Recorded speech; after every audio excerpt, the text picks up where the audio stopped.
welcome to another jewelry making video brought to you by keepsakecrafts.net. Today we're going to make this bracelet full of all sorts of bead dangles. It's a study in contrasts between the edginess of the metal and the girliness of the bead caps and the beads.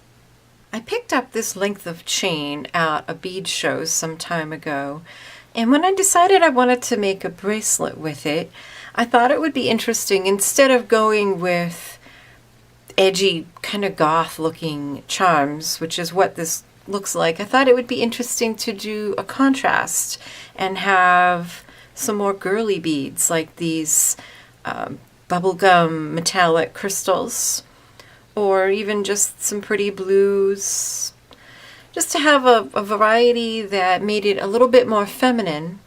And yet combining it with a variety of metals with bead caps, it just is an interesting study in contrasts. So what you'll need to make this bracelet is about 6.5 inches of chain and a clasp. And this one I found, I just thought it again kind of added to the edgy, funky feel. It's this huge clasp. It's actually part of like a keychain. I have here an array of 40 different beads. You can use more or less. There are 8 big links in this bracelet chain, so I thought 5 charms on each one would give it a very full, dangly feel. So I just pulled out a variety of beads that I like together, and I also pulled out bead caps for all of them, and I have 40 head pins with little tiny ball ends. For tools, you'll need round nose pliers, flush cut wire cutters, 2 pairs of chain nose pliers, and you might like to use a pair of crimpers. These are great for rounding over wire when we do wire wrapping. Now, one of the difficult things about wire wrapping is, like, if I was going to wire wrap on this, I would have this in the way as I was finishing the wraps. So I'm going to kind of do it an easier way. All of these chains have a split, and I'm going to actually open them and slide my wrapped beads on them. So I want to make sure that I make my wrap loops nice and big so that they fit over that chain. So we'll start with, just any one. How about one of these pink ones? And just slide the bead on the head pin, slide on your cap. Let me make a little room here so that you can see what I'm doing. Oh, that's cute. Next, we'll take chain nose pliers and hold the wire right where it comes out of the bead cap and bend that wire at a 90-degree angle. Next, grasp that wire with your round nose pliers, and I'm going to grasp about almost halfway up my round nose pliers so that I get a nice big loop that will fit over this chain. So wrap the wire over your pliers, go as far as you can go, which is only about that far. Reinsert your round nose pliers and finish wrapping the loop. Now when you're done wrapping the loop, the wire coming out of the bead and the end of the wire should be at a 90-degree angle to each other. Next, I'm going to hold on to that loop with a pair of chain nose pliers, and I'm going to grab that end with another pair.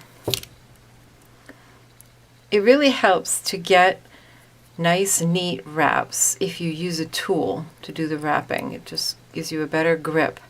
I do like wrapping with my fingers, but I find I just get a neater result if I use a tool. So I'm just going to hold on to that and wrap.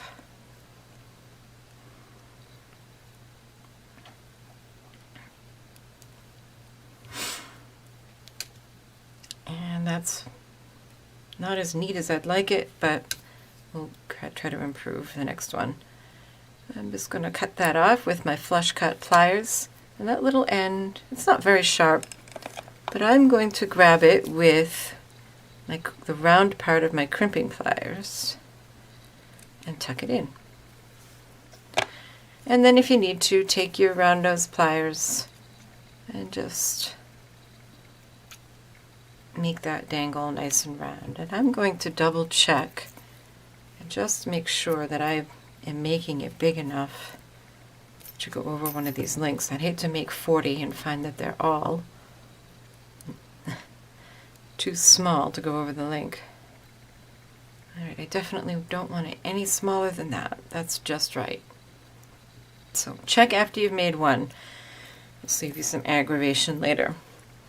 So then that's really all the steps. The rest is just making all 40 of your dangles. Here I am in the middle of wire wrapping my dangles, and I just thought I'd give you a quick tip on efficiency. You saw me make one wire wrap from beginning to end, but there are 40 here to do. So it's much better to take each step and do it for all of your pieces when you have a whole bunch to do. So first thing I did was I slid all of my beads and bead caps onto the wires. That was one step.